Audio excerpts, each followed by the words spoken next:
हाँ जी, पशु पालक वीरो साਰਿਆਂ ਨੂੰ ਸਤਿ ਸ਼੍ਰੀ ਅਕਾਲ ਜੀ। ਸੋ ਆਪਣਾ ਵਿਸ਼ਾ ਚੱਲ ਰਿਹਾ ਸੀਗਾ ਸਰਦੀਆਂ 'ਚ ਪਸ਼ੂਆਂ ਦੀ ਸਾਂਭ ਸੰਭਾਲ, ਔਰ ਤਿੰਨ ਗੱਲਾਂ ਆਪਾਂ ਕਰ ਰਹੇ ਸੀ ਜਿਹੜੀਆਂ ਹੁਣ ਇਸ ਵੇਲੇ ਦਾ ਮਸਲਾ ਆਪਣਾ ਉਹ ਹੈਗਾ। ਇੱਕ ਤਾਂ ਮੈਸਟਾਈਟਸ ਦੀ ਪ੍ਰੋਬਲਮ ਜਿਹੜੀ ਸਰਦੀਆਂ 'ਚ ਬਹੁਤ ਜ਼ਿਆਦਾ ਆਉਂਦੀ ਹੈ, ਲੇਵੇ ਦੀ ਸੋਜ ਮਤਲਬ। ਦੂਜੇ ਨੰਬਰ 'ਤੇ ਸਮੱਸਿਆ ਆਉਂਦੀ ਹੈ ਜਿਹੜੀ ਉਹ ਹੈਗੀ ਜੀ ਵੀ ਪਸ਼ੂ ਸਾਡੇ ਰਿਪੀਟਰ ਹੋ ਜਾਂਦੇ ਆ। ਗਾਵਾਂ 'ਚ ਬਹੁਤ ਜ਼ਿਆਦਾ ਸਮੱਸਿਆ ਆਉਂਦੀ ਹੈ ਕਿਉਂਕਿ ਹੁਣ ਜਿਹੜਾ ਸਮਾਂ ਆ ਰਿਹਾ ਉਹਦੇ 'ਚ AI ਜਿਹੜੀ ਹੈਗੀ ਬੜੀ ਤੇਜ਼ੀ ਨਾਲ ਵਧਣੀ ਹੈ, ਔਰ AI ਦੇ ਨਾਲ ਹੀ ਸਾਡਾ ਜਿਹੜਾ ਹਾਰਮੋਨ ਦਾ ਇਸਤੇਮਾਲ ਹੈ ਉਹ ਬੜੀ ਤੇਜ਼ੀ ਨਾਲ ਵੱਧ ਜਾਣਾ। ਔਰ ਤੀਜੇ ਨੰਬਰ 'ਤੇ ਜਿਹੜੀ ਹੈਗੀ ਉਹ ਹੈਗੇ ਸਾਡੇ, ਇੱਕ ਪਾਸੇ ਤਾਂ ਹੈ ਵੀ ਪਸ਼ੂ ਦੀ ਸਿਹਤ ਠੀਕ ਰਹੇ, ਔਰ ਦੂਜੇ ਪਾਸੇ ਪਸ਼ੂ ਦੁੱਧ ਸਹੀ ਦੇਵੇ, ਔਰ ਤੀਜਾ ਹੈ ਜੀ ਵੀ ਸਾਡਾ ਖਰਚਾ ਵੀ, ਸਾਡੀ ਜੇਬ ਵੀ ਠੀਕ ਰਹੇ। ਇਹਨੂੰ ਅਸੀਂ ਕਹਿ ਦਿੰਦੇ ਹਾਂ economical optimisation of milk yield, ਮਤਲਬ ਕਿ ਦੁੱਧ ਦੀ ਪੈਦਾਵਾਰ ਪਸ਼ੂ ਦੀ ਸਿਹਤ ਮੁਤਾਬਕ ਅਤੇ ਪਸ਼ੂ ਪਾਲਕ ਦੀ ਜੇਬ ਮੁਤਾਬਕ। ਬਹੁਤ ਸਾਰੇ ਪਸ਼ੂ ਪਾਲਕ ਅੱਜ ਵੀ ਮੈਂ ਦੇਖਿਆ ਵੀ ਜਿਹੜੀ ਫਾਰਮ ਇਕਨੋਮਿਕਸ ਹੈ ਨਾ, ਆਪਣੀ ਜੇਬ ਹੈ ਉਹਦੇ ਵੱਲ ਧਿਆਨ ਨਹੀਂ ਦਿੰਦੇ ਹੈਗੇ। ਇਹਦੇ 'ਚ ਦੋ ਤਿੰਨ ਗੱਲਾਂ ਨੇ ਮੇਨ ਜਿਹੜੀਆਂ ਸਾਨੂੰ ਸਰਦੀਆਂ ਦੇ ਸੀਜ਼ਨ ਦੇਖਣ ਦੀ ਲੋੜ ਹੈ। ਇਹ ਗੱਲ ਬਿਲਕੁਲ ਸਹੀ ਹੈ ਵੀ ਇਸ ਸੀਜ਼ਨ 'ਚ ਦੁੱਧ ਦੀ ਪੈਦਾਵਾਰ ਬਹੁਤ ਹੁੰਦੀ ਹੈ, ਔਰ ਦੂਜੀ ਗੱਲ ਇਹ ਵੀ ਸਹੀ ਹੈ ਇਸ ਸੀਜ਼ਨ 'ਚ ਖਰਚਾ ਬਹੁਤ ਜ਼ਿਆਦਾ ਹੁੰਦਾ ਹੈ, ਔਰ ਤੀਜੀ ਗੱਲ ਇਹ ਵੀ ਸਹੀ ਹੈ ਵੀ ਇਸ ਸੀਜ਼ਨ ਦੇ ਵਿੱਚ ਜਿਹੜਾ ਸਾਡਾ ਬਜਟ ਹੁੰਦਾ ਹੈ, ਜਿਹੜਾ ਸਾਡਾ ਖਰਚਾ ਹੁੰਦਾ ਹੈ, ਉਹ ਬਹੁਤ ਵਾਰੀ ਬਹੁਤ ਜ਼ਿਆਦਾ ਮਿਸਮੈਨੇਜ ਹੋ ਜਾਂਦਾ ਹੈਗਾ। ਔਰ ਦੇਖੋ, ਜੇ ਤੁਸੀਂ ਲੰਬੇ ਸਮੇਂ ਵਾਸਤੇ ਡੇਅਰੀ ਫਾਰਮ ਨੂੰ ਸਹੀ ਚਲਾਉਣਾ ਹੈ ਤਾਂ ਤੁਹਾਨੂੰ ਜਿਹੜੀ ਇਕਨੋਮਿਕਸ ਹੈ, ਖਰਚੇ ਦਾ ਹਿਸਾਬ ਕਿਤਾਬ ਰੱਖਣਾ ਹੈ, ਉਹ ਸਿੱਖਣਾ ਪੈਣਾ ਹੈ। ਔਰ ਬਹੁਤ ਵਾਰੀ ਮੈਨੂੰ ਪਸ਼ੂ ਪਾਲਕ ਆਮ ਇਹੀ ਗੱਲ ਕਹਿੰਦੇ ਹੈ, ਦੇਖੋ ਜੀ ਇਹ 'ਚ ਤਾਂ ਬਚਦਾ ਕੁਛ ਨਹੀਂ, ਸਾਡੇ ਤਾਂ ਪੱਲੇ ਕੁਛ ਨਹੀਂ ਪੈਂਦਾ ਹੈਗਾ। ਇਹਦਾ ਮੇਨ ਕਾਰਨ ਇਹੀ ਹੈ ਜਿਹੜਾ ਮੈਂ ਕਹਿਣਾ ਹੁੰਦਾ ਵੀ ਅਸੀਂ ਹਮੇਸ਼ਾ ਦੁੱਧ ਪੈਦਾ ਕਰਨ 'ਤੇ ਧਿਆਨ ਦਿੱਤਾ ਹੈ, ਔਰ ਦੁੱਧ ਪੈਦਾ ਕਰਨ ਦੇ ਵਿੱਚ ਵੀ ਸਾਡੇ ਬਹੁਤ ਸਾਰੀਆਂ ਕਮੀ ਪੇਸ਼ੀਆਂ ਨੇ, ਭਾਵੇਂ ਛੋਟੇ ਪਸ਼ੂ ਪਾਲਕ ਨੇ, ਭਾਵੇਂ ਸਾਡੇ ਵੱਡੇ ਪਸ਼ੂ ਪਾਲਕ ਨੇ। ਪਿਛਲੇ ਕੁਝ ਦਿਨਾਂ 'ਚ ਵੀ ਮੈਨੂੰ ਬਹੁਤ ਸਾਰੇ ਫਾਰਮਾਂ 'ਤੇ ਜਾਣ ਦਾ ਮੌਕਾ ਮਿਲਿਆ ਹਰ ਰੋਜ਼ ਦੀ ਤਰ੍ਹਾਂ, ਔਰ ਸਾਨੂੰ ਅੱਜ ਵੀ ਮੈਂ ਦੇਖਿਆ ਵੀ ਜਿੰਨੀ ਦੇਰ ਤੱਕ ਅਸੀਂ ਡੇਅਰੀ ਫਾਰਮਿੰਗ ਨੂੰ, ਮੈਂ ਪਹਿਲਾਂ ਵੀ ਇੱਕ ਵਾਰੀ ਗੱਲ ਕੀਤੀ ਸੀ ਵੀ ਡੇਅਰੀ ਫਾਰਮਿੰਗ ਨੂੰ ਜਿੰਨੀ ਦੇਰ ਤੱਕ ਅਸੀਂ ਐਜ ਬਿਜ਼ਨਸ ਨਹੀਂ ਲੈਂਦੇ ਹੈਗੇ, ਹੁਣ ਉਹ ਸਮਾਂ ਆਉਣ ਵਾਲਾ ਸਮਾਂ ਜਿਹੜਾ ਹੈਗਾ ਤੁਸੀਂ ਦੇਖ ਹੀ ਰਹੇ ਹੋ, ਜਿਸ ਤਰ੍ਹਾਂ ਕਿ ਜੋ ਆਪਣਾ ਖੇਤੀਬਾੜੀ ਖੇਤਰ ਦੇ ਵਿੱਚ ਸਮੱਸਿਆਵਾਂ ਚੱਲ ਰਹੀਆਂ ਨੇ, ਡੇਅਰੀ ਖੇਤਰ ਵੀ ਇਹ ਤੋਂ ਬਚਿਆ ਨਹੀਂ ਰਹਿਣਾ ਹੈਗਾ।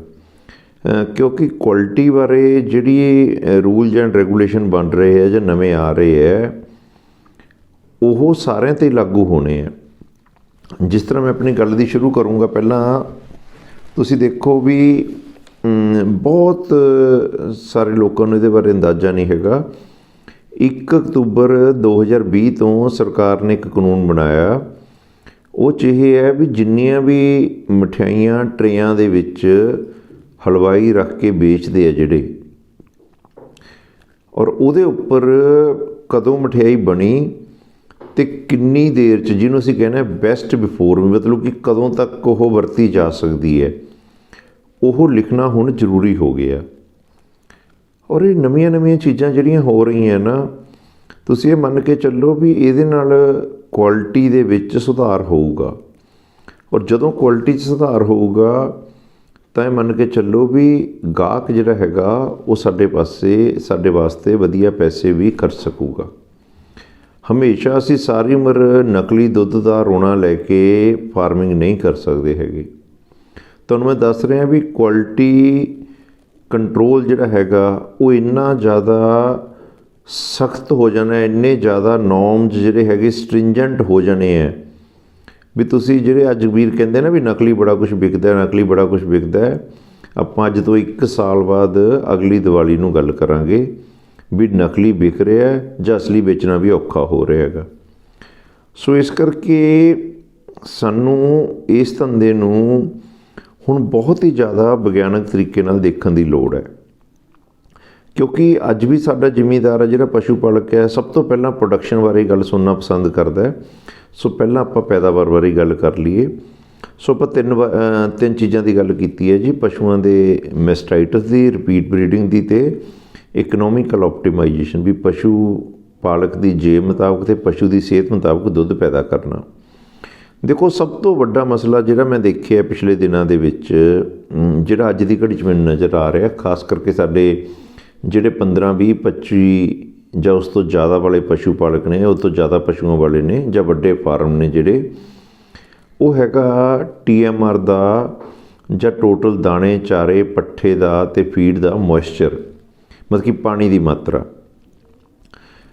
ਜਿੰਨੇ ਵੀ ਮੈਨੂੰ ਫਾਰਮਾਂ 'ਤੇ ਜਾਣ ਦਾ ਮੌਕਾ ਮਿਲਦਾ ਹੈ, ਜਿਹੜਾ TMR ਦਾ ਮੋਇਸਚਰ ਮੈਂ ਦੇਖਦਾ, ਹੋ ਸਕਦਾ 2-4-5% ਫਾਰਮ ਇਸ ਤੋਂ ਬਾਹਰ ਹੋਣ, ਪਰ 90% ਫਾਰਮਾਂ 'ਤੇ ਉਹ ਮਿਲਦਾ ਵੀ ਜਿਹੜਾ TMR ਦਾ ਮੋਇਸਚਰ ਹੈ ਉਹ 75% ਦੇ ਨੇੜੇ ਤੇੜੇ, 70 ਤੋਂ 80% ਦੇ ਵਿੱਚ ਕਿਤੇ ਹੁੰਦਾ।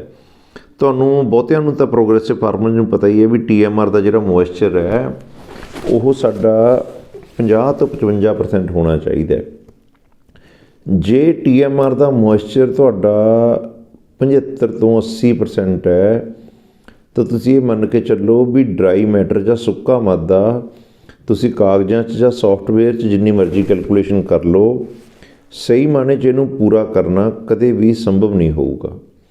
ਔਰ ਜਦੋਂ ਪਸ਼ੂ ਸਰਦੀਆਂ ਦੇ ਵਿੱਚ ਠੰਡਾ ਪਾਣੀ ਪਸ਼ੂ ਦੇ ਅੰਦਰ ਜ਼ਿਆਦਾ ਜਾ ਰਿਹਾ ਹੋਏਗਾ, ਜਿਹੜਾ ਭਾਵੇਂ ਸਾਡੇ ਸਾਈਲੇਜ ਤੋਂ ਜਾਂਦਾ ਹੈ, ਭਾਵੇਂ ਸਾਡੇ ਰਾਈ ਘਾਹ ਤੋਂ ਜਾਂਦਾ ਹੈ, ਜਾਂ ਕਿਸੇ ਵੀ ਤਰੀਕੇ ਨਾਲ ਪਾਣੀ ਹੋਰ ਅੰਦਰ ਜਾ ਰਿਹਾ, ਮੇਨ ਦੋ ਰਾਈ ਘਾਹ ਅਤੇ ਸਾਈਲੇਜ ਹੀ ਹੈ।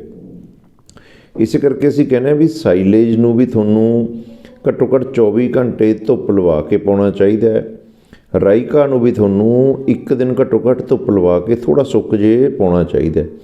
ਬਰਸੀਨ ਦੇ ਵਿੱਚ ਸਮੱਸਿਆ ਇਹ ਜ਼ਿਆਦਾ ਹੈ ਵੀ ਬਰਸੀਨ ਦੇ ਵਿੱਚ ਕੀ ਹੁੰਦਾ, ਇੱਕ ਤਾਂ ਫੰਗਸ ਬਹੁਤ ਜ਼ਿਆਦਾ ਹੁੰਦੀ ਹੈ। ਜੇ ਅਸੀਂ ਤਾਜ਼ਾ ਬਰਸੀਨ ਵੱਢ ਕੇ ਪਾਈ ਜਾਂਦੇ ਹੋ ਤਾਂ ਉਸ 'ਚ ਫੰਗਸ ਵੀ ਜ਼ਿਆਦਾ ਹੈ, ਅਤੇ ਠੰਡਾ ਅਤੇ ਗਿੱਲਾ ਜਿਹੜਾ ਬਰਸੀਮ ਹੈ ਉਹ ਪਸ਼ੂ ਦਾ ਤਾਪਮਾਨ ਵੀ ਘਟਾਉਂਦਾ ਹੈ। ਜਿਹੜੇ ਪਸ਼ੂ ਦੇ ਲਘੂ ਤੱਤ ਨੇ ਉਹਨਾਂ ਦੀ ਜਿਹੜੀ ਖੂਨ 'ਚ ਜਜ਼ਬ ਹੋਣ ਦੀ ਤਾਕਤ ਹੈ ਉਹ ਵੀ ਘਟਦੀ ਹੈ, ਔਰ ਇਹਦੇ ਨਾਲ ਨਾਲ ਪਸ਼ੂ ਦਾ ਦੁੱਧ ਵੀ ਘਟਦਾ ਹੈ ਔਰ ਪਸ਼ੂ ਦੀ ਸਿਹਤ ਨੂੰ ਵੀ ਨੁਕਸਾਨ ਹੁੰਦਾ ਹੈ।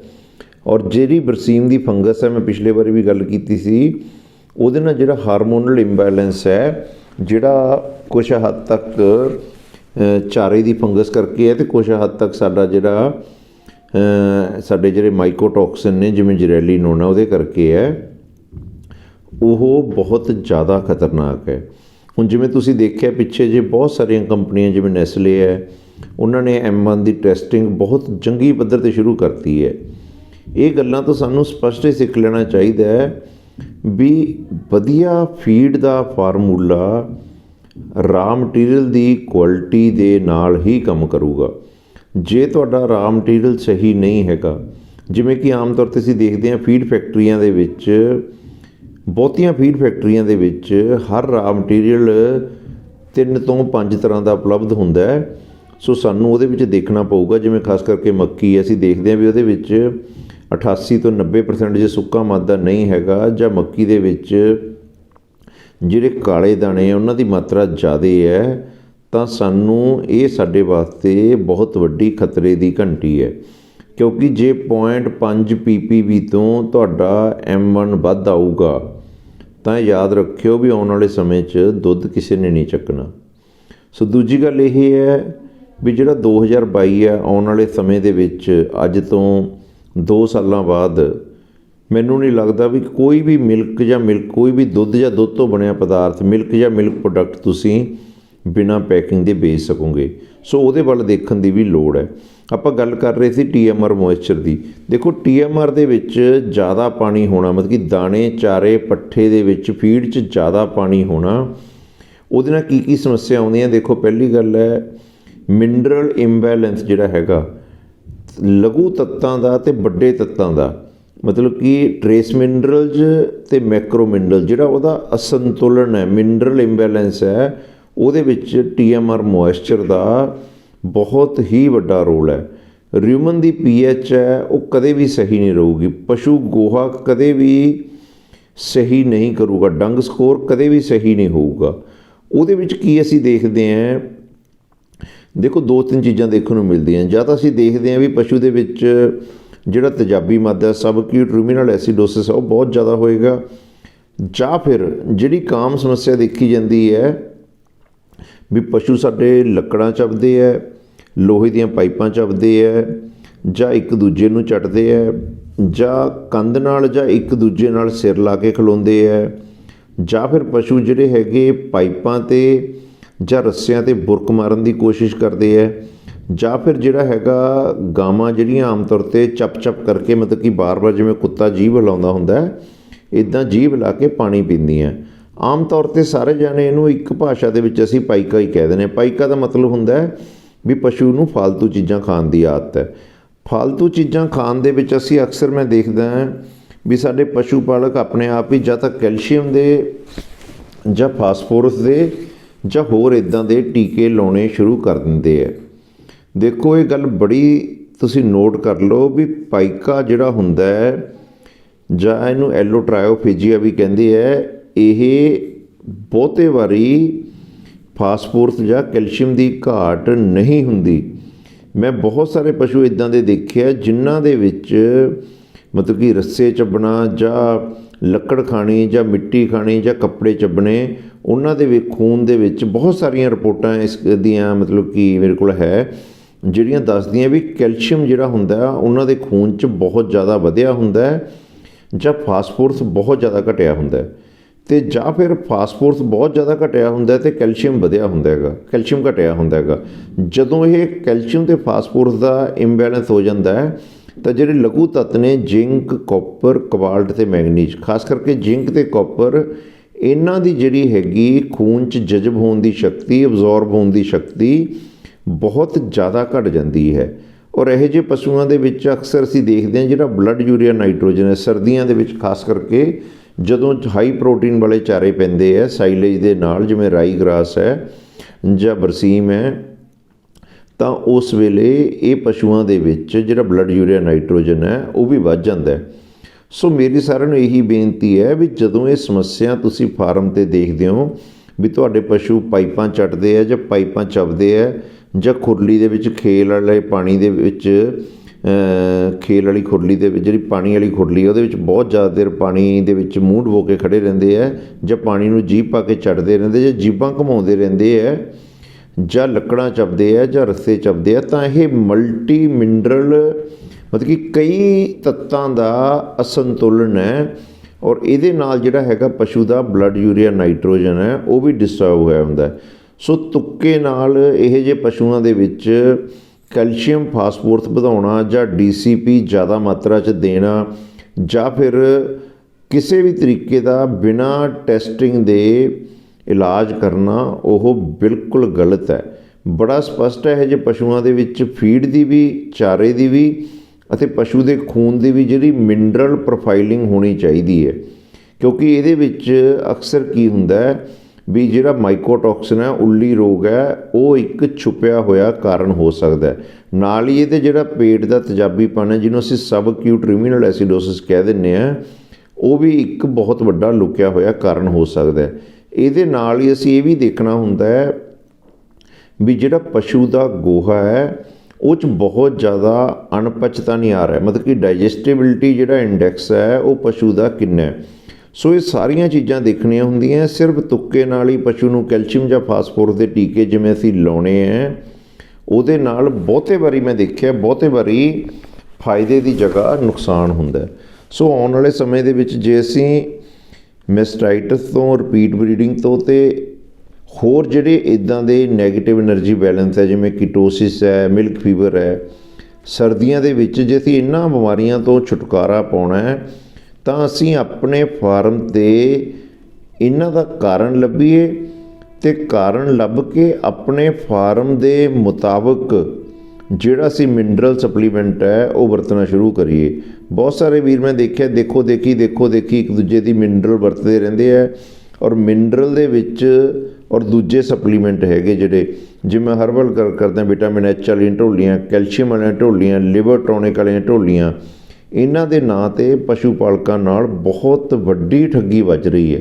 ਸੋ ਇਸ ਕਰਕੇ ਤੁਸੀਂ ਜਦੋਂ ਵੀ ਇਹ ਚੀਜ਼ਾਂ ਵਰਤਣੀਆਂ ਤਾਂ ਨੇੜੇ ਦਾ ਤੁਹਾਡੇ ਪਸ਼ੂ ਪਾਲਣ ਵਿਭਾਗ ਦਾ ਜਿਹੜਾ ਹਸਪਤਾਲ ਹੈ ਜਾਂ ਡਿਸਪੈਂਸਰੀ ਹੈ, ਜਾਂ ਨੇੜੇ ਦਾ ਖੁਰਾਕੀ ਮਾਹਰ ਹੈ, ਜਾਂ ਗੁਰੂ ਅੰਗਦ ਦੇਵ ਯੂਨੀਵਰਸਿਟੀ ਦਾ ਖੁਰਾਕੀ ਮਾਹਰ ਹੈ, ਜਾਂ ਹੋਰ ਕੋਈ ਵੀ ਖੁਰਾਕੀ ਮਾਹਰ, ਜਾਂ ਮੇਰੇ ਨਾਲ ਤੁਸੀਂ ਤਾਲਮੇਲ ਕਰਕੇ ਇਹ ਚੀਜ਼ਾਂ ਵਰਤਣੀਆਂ। ਕੋਸ਼ਿਸ਼ ਕਰੋ ਜਿਹੜਾ ਤੁਹਾਡੇ ਨੇੜੇ ਦਾ ਪਸ਼ੂ ਹਸਪਤਾਲ ਹੈ ਤੁਸੀਂ ਉਹਦੇ ਨਾਲ ਤਾਲਮੇਲ ਕਰੋ, ਜਾਂ ਸਾਡੇ ਨੇੜੇ ਜ਼ਿਲ੍ਹਾ ਪੱਧਰ 'ਤੇ ਸਾਡੇ ਪੋਲੀਕਲੀਨਿਕ ਵੀ ਬਣੇ ਹੋਏ ਹੈ, ਜਾਂ ਜਲੰਧਰ ਸਾਡੀ ਰੀਜਨਲ ਡਿਜ਼ੀਜ਼ ਡਾਇਗਨੋਸਟਿਕ ਲੈਬ ਹੈ ਜਿੱਥੇ ਸਾਡੇ ਬਹੁਤ ਸਾਰੇ ਸਪੈਸ਼ਲਿਸਟ ਬੈਠਦੇ ਹੈ। ਉਹਨਾਂ ਨਾਲ ਤਾਲਮੇਲ ਕਰਕੇ ਤੁਸੀਂ ਇਹ ਚੀਜ਼ਾਂ ਦੀ ਵਰਤੋਂ ਕਰੋ। ਜੇ ਤੁਸੀਂ ਅੱਖਾਂ ਮੀਚ ਕੇ ਹੀ ਕਰੀ ਜਾਓਗੇ ਤਾਂ ਨਾ ਤਾਂ ਇਹ ਸਮੱਸਿਆਵਾਂ ਹੱਲ ਹੋਣੀਆਂ, ਸਰਦੀਆਂ ਦੇ ਵਿੱਚ ਮੈਸਟਾਈਟਸ ਵੀ ਆਊਗੀ, ਰਿਪੀਟ ਬਰੀਡਿੰਗ ਵੀ ਆਊਗੀ, ਔਰ ਦੁੱਧ ਕਦੇ ਸਹੀ ਰੇਟ 'ਤੇ ਪੈਦਾ ਨਹੀਂ ਹੋਣਾ। ਬਾਕੀ ਅੱਜ ਕੱਲ੍ਹ ਬਹੁਤ ਸਾਰੇ ਪਸ਼ੂ ਪਾਲਕ ਮੈਂ ਦੇਖਿਆ, ਇਹ ਚੰਗੀ ਗੱਲ ਹੈ ਵੀ ਜਿਹੜਾ ਹੈਗਾ ਮਾਰਕੀਟਿੰਗ ਦੇ ਵਿੱਚ ਦੁੱਧ ਦੀ ਸਿੱਧੇ ਮੰਡੀਕਰਨ 'ਚ ਦਿਲਚਸਪੀ ਲੈ ਰਹੇ ਹੈ। ਇਹ ਮੈਂ ਗੱਲ ਹਰ ਇੱਕ ਨੂੰ ਕਹਿਣਾ ਹੁੰਦਾ ਵੀ ਜਿਸ ਰੇਟ 'ਤੇ ਤੁਸੀਂ ਫੀਡ ਪਾ ਰਹੇ ਹੋ, ਜੇ ਤੁਸੀਂ ਫੀਡ 25 ਰੁਪਏ ਕਿੱਲੋ ਪਾ ਰਹੇ ਹੋ ਅਤੇ 50 ਰੁਪਏ ਕਿੱਲੋ ਦੁੱਧ ਨਹੀਂ ਵੇਚ ਰਹੇ ਤਾਂ ਮੰਨ ਕੇ ਚੱਲੋ ਵੀ ਬਹੁਤਾ ਲੰਬੇ ਸਮੇਂ ਦਾ ਇਹ ਧੰਦਾ ਨਹੀਂ ਹੈਗਾ।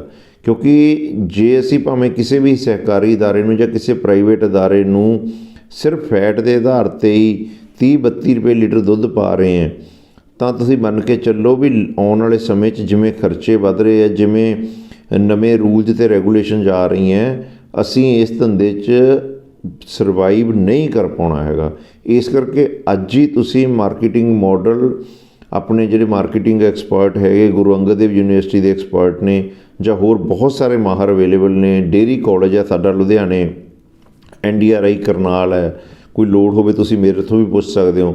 ਮਾਰਕੀਟਿੰਗ ਮਾਡਲ ਆਪਣੇ ਫਾਰਮ ਦਾ ਵਰਕਆਊਟ ਕਰਨਾ ਸ਼ੁਰੂ ਕਰੋ ਜੇ ਤੁਸੀਂ ਲੰਬੇ ਸਮੇਂ ਦੇ ਵਿੱਚ ਇਸ ਧੰਦੇ 'ਚ ਟਿਕੇ ਰਹਿਣਾ। ਕਿਉਂਕਿ ਦੇਖੋ ਜਿੰਨੇ ਵੀ ਫਾਰਮਾਂ ਨੂੰ ਮੈਨੂੰ ਮਿਲਣ ਦਾ ਮੌਕਾ ਮਿਲਦਾ ਹੈ, ਭਾਵੇਂ ਉਹਨਾਂ ਕੋਲ 1000 ਲੀਟਰ ਦੁੱਧ ਹੈ, ਭਾਵੇਂ 2000 ਹੈ, ਭਾਵੇਂ 3000 ਲੀਟਰ ਹੈ, ਜੇ ਅਸੀਂ ਮਾਰਕੀਟਿੰਗ ਮਾਡਲ ਆਪਣੇ ਫਾਰਮ ਦਾ ਸਿੱਧੇ ਮੰਡੀਕਰਨ ਦਾ ਨਹੀਂ ਵਰਕਆਊਟ ਕੀਤਾ ਵਾ, ਨਹੀਂ ਬਣਾਇਆ ਵਾ, ਤਾਂ ਆਉਣ ਵਾਲੇ ਸਮੇਂ 'ਚ ਇਹ ਧੰਦੇ 'ਚ ਟਿਕੇ ਰਹਿਣਾ ਬੜਾ ਹੀ ਮੁਸ਼ਕਿਲ ਹੋ ਜਾਊਗਾ।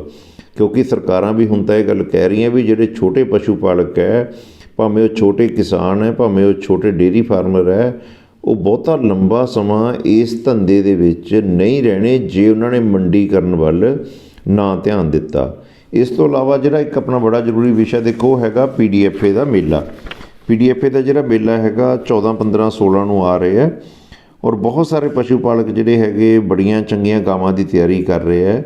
ਉਹ 'ਚ ਮੈਂ ਪਿਛਲੇ ਵਾਰੀ ਵੀ ਗੱਲ ਕੀਤੀ ਸੀ ਵੀ ਸਾਡੇ ਜਿਹੜੇ ਕੁਛ ਇਨਾਮ ਜੇਤੂ ਪਸ਼ੂ ਪਾਲਕ ਹੈ ਉਹਨਾਂ ਨੇ ਕੁਛ ਚੀਜ਼ਾਂ ਜਿਹੜੀਆਂ ਹੈਗੀਆਂ ਇੱਕ ਆਰਟੀਕਲ ਦੇ ਰੂਪ 'ਚ ਬਣਾ ਕੇ ਭੇਜੀਆਂ, ਉਹ ਆਪਣਾ ਮਾਡਰਨ ਖੇਤੀ 'ਚ ਇਸ ਵਾਰੀ ਛਪ ਕੇ ਆਊਗਾ ਅਤੇ ਮੈਂ ਤੁਹਾਡੇ ਸਾਰਿਆਂ ਨਾਲ ਸ਼ੇਅਰ ਕਰੂੰਗਾ। ਮੇਨ 4-5 ਚੀਜ਼ਾਂ ਜਿਹੜੀਆਂ ਮੈਂ ਤੁਹਾਡੇ ਨਾਲ ਡਿਸਕਸ ਕਰਨਾ ਚਾਹੂੰਗਾ। ਉਹਦੇ ਵਿੱਚ ਕਾਫੀ ਲੰਬਾ ਵਿਸ਼ਾ ਹੈ ਇਹ, ਆਪਾਂ ਕੁਛ ਵਿਸ਼ਾ ਅਗਲੇ ਵਾਰੀ ਵੀ ਡਿਸਕਸ ਕਰਾਂਗੇ।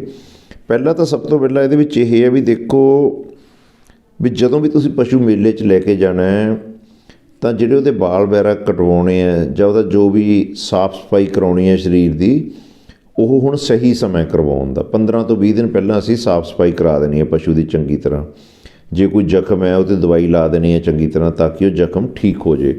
ਕਿਉਂਕਿ ਪਸ਼ੂ ਦੀ ਜਿਹੜੀ ਹੈਗੀ ਪ੍ਰੋਪਰ ਜਿਹੜੀ ਹੈਗੀ ਲੁੱਕ ਜਿਹੜੀ ਹੈਗੀ ਦਿੱਖ ਜਿਹੜੀ ਹੋਣੀ ਬਹੁਤ ਜ਼ਰੂਰੀ ਹੈ। ਦੂਜਾ, ਤੁਸੀਂ ਜਦੋਂ ਵੀ ਕਿਸੇ ਮੇਲੇ 'ਚ ਜਾਣਾ ਹੈ ਤਾਂ ਜਿਹੜਾ ਉਸ ਮੇਲੇ ਦਾ ਪ੍ਰੋਸਪੈਕਟ ਬਣਿਆ ਹੋਇਆ ਉਹਨੂੰ ਚੰਗੀ ਤਰ੍ਹਾਂ ਬੈਠ ਕੇ ਤਸੱਲੀ ਨਾਲ ਪੜ੍ਹ ਲੈਣਾ ਵੀ ਕਿਹੜਾ ਪਸ਼ੂ ਕਿਹੜੀ ਕੈਟਾਗਰੀ 'ਚ ਮੈਂ ਲੈ ਕੇ ਜਾਣਾ। ਤੀਜੇ ਨੰਬਰ 'ਤੇ ਜੇ ਤੁਹਾਡੇ ਕੋਲ 15-20 ਪਸ਼ੂ ਨੇ ਤਾਂ ਤੁਸੀਂ ਉਹ 'ਚੋਂ ਕੁਛ ਪਸ਼ੂ ਛਾਂਟ ਕੇ ਜਿਹੜੇ ਤੁਹਾਨੂੰ ਲੱਗਦਾ ਵੀ ਮੇਲੇ 'ਚ ਲਿਜਾ ਸਕਦੇ ਹੋ, ਨਾਲ ਦੇ ਜਿਹੜੇ ਤੁਹਾਡੇ 3-4 ਵਧੀਆ 5 ਆਲੇ ਦੁਆਲੇ ਕੋਈ ਇਨਾਮ ਜੇਤੂ ਪਸ਼ੂ ਪਾਲਕ ਨੇ ਜਾਂ ਕੋਈ ਅਗਾਂਹ-ਵਧੂ ਪਸ਼ੂ ਪਾਲਕ ਨੇ, ਤਾਂ ਤੁਸੀਂ ਉਹਨਾਂ ਨਾਲ ਬੈਠ ਕੇ ਉਹਨਾਂ ਨੂੰ ਪਸ਼ੂ ਜ਼ਰੂਰ ਦਿਖਾਓ। ਕਿਉਂਕਿ ਕਈ ਵਾਰੀ ਆਪਦੀ ਚੀਜ਼ ਸਾਨੂੰ ਸਾਰਿਆਂ ਨੂੰ ਵਧੀਆ ਲੱਗਦੀ ਹੁੰਦੀ ਹੈ, ਜਦੋਂ ਅਸੀਂ ਦੂਜੇ ਨਾਲ ਮੁਕਾਬਲਾ ਕਰਦੇ ਹਾਂ ਤਾਂ ਫਿਰ ਸਾਨੂੰ ਚੀਜ਼ਾਂ ਦਾ ਸਮਝ ਆਉਂਦਾ ਵੀ ਇਹ ਚੀਜ਼ਾਂ ਮਿਸ ਵੀ ਹੋ ਸਕਦੀਆਂ। ਚੌਥੇ ਨੰਬਰ 'ਤੇ ਕੀ ਹੈ ਵੀ ਦੇਖੋ ਸਰਦੀ ਬਹੁਤ ਜ਼ਿਆਦਾ ਹੈ, ਪਸ਼ੂ ਨੂੰ 15-20 ਦਿਨ ਤੁਸੀਂ ਬਿਲਕੁਲ ਜਿਹੜਾ ਪਸ਼ੂ ਤੁਸੀਂ ਸੋਚਿਆ ਮੇਲੇ 'ਚ ਲੈ ਕੇ ਜਾਣਾ ਉਹਨੂੰ ਅੱਡ ਰੱਖੋ, ਠੰਡ ਤੋਂ ਬਚਾ ਕੇ ਰੱਖੋ। ਦੂਜਾ, ਉਹਦੀ ਖੁਰਾਕ ਦਾ ਧਿਆਨ ਰੱਖੋ, ਔਰ ਜਿਹੜੇ ਵੀ ਤੁਸੀਂ ਖੁਰਾਕੀ ਬਦਲਾਓ ਕਰਨੇ ਹੈ ਆਪਣੇ ਖੁਰਾਕੀ ਮਾਹਰ ਦੀ ਮਦਦ ਨਾਲ, ਉਹ ਹੁਣ ਸਹੀ ਸਮਾਂ ਜਿਹੜੇ ਸਾਡੇ ਵੀਰ ਕਹਿੰਦੇ ਨਾ ਵੀ ਮੇਲੇ 'ਚ ਜਾ ਕੇ ਪਾ ਬੋਤਲ ਪਿਆ ਦਾਂਗੇ, ਆਹ ਢੋਲੀ ਪਿਆ ਦਾਂਗੇ, ਆਹ ਟੀਕਾ ਲਾ ਦਾਂਗੇ, ਤਾਂ ਬਹੁਤ ਵਾਰੀ ਮੈਂ ਦੇਖਿਆ ਵੀ ਗਾਵਾਂ ਦੇ ਵਿੱਚ ਵੀ ਅਤੇ ਮੱਝਾਂ ਦੇ ਵਿੱਚ ਵੀ ਦੁੱਧ ਉੱਥੇ ਪਸ਼ੂ ਇਹੋ ਜਿਹਾ ਨਵੇਂ ਪੰਗੇ ਕਰਨ ਨਾਲ ਤੋੜ ਜਾਂਦੇ ਆ ਦੁੱਧ। ਜੋ ਕਰਨਾ ਪਹਿਲਾਂ ਹੀ ਕਰ ਲਓ। ਅੱਜ ਹੁਣ 15 ਦਿਨ ਦਾ ਸਮਾਂ, ਪਸ਼ੂ ਨੂੰ ਕੋਈ ਵੀ ਨਵੀਂ ਚੀਜ਼ ਮੇਲੇ 'ਚ ਜਾ ਕੇ ਨਹੀਂ ਆਪਾਂ ਚੈੱਕ ਕਰਨੀ ਹੈਗੀ ਵੀ ਹੁਣ ਆਹ ਦੇ ਕੇ ਦੇਖ ਲਈ, ਹੁਣ ਆਹ ਦੇ ਕੇ ਦੇਖ ਲਈਏ।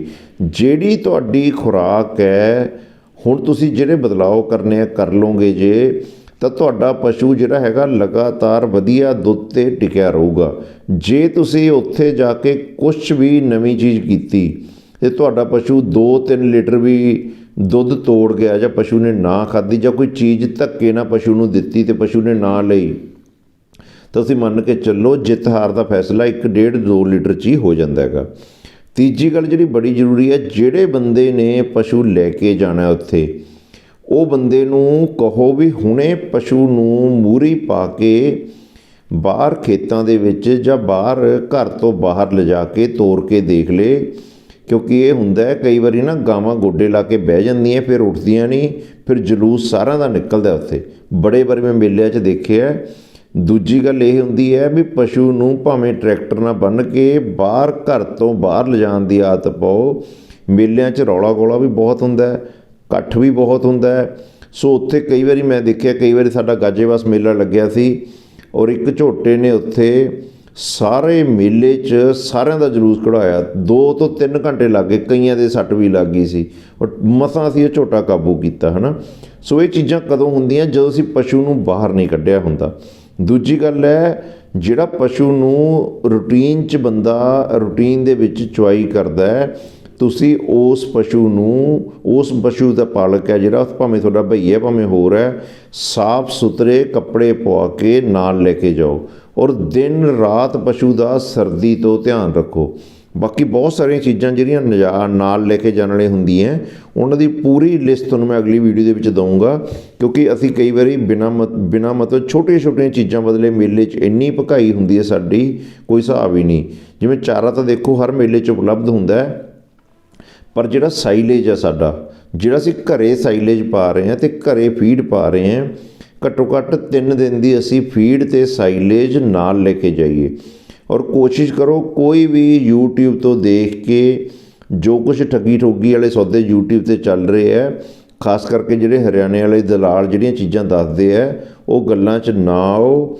ਬੜੀਆਂ ਮੋਟੀਆਂ ਠੱਗੀਆਂ ਚੱਲ ਰਹੀਆਂ ਮੱਝਾਂ ਦੇ ਵਿੱਚ, ਖਾਸ ਕਰਕੇ ਬਿਲਕੁਲ ਵਿਗਿਆਨਕ ਢੰਗ ਨਾਲ। ਸਾਡੇ ਕੋਲ ਗੁਰੂ ਅੰਗਦ ਦੇਵ ਯੂਨੀਵਰਸਿਟੀ ਹੈ, ਪਸ਼ੂ ਪਾਲਣ ਵਿਭਾਗ ਹੈ, ਸਾਇੰਟੀਫਿਕ ਤਰੀਕੇ ਨਾਲ ਸਹੀ ਗੌਰਮੈਂਟ ਦੇ ਦੁਆਰਾ ਅਪਰੂਵਡ ਨਿਊਟ੍ਰੀਸ਼ਨਲ ਸਪਲੀਮੈਂਟ ਉਹ ਵਰਤੋ ਅਤੇ 15 ਦਿਨ ਪਹਿਲਾਂ ਪਸ਼ੂ ਨੂੰ ਲੈ ਕੇ ਆਓ।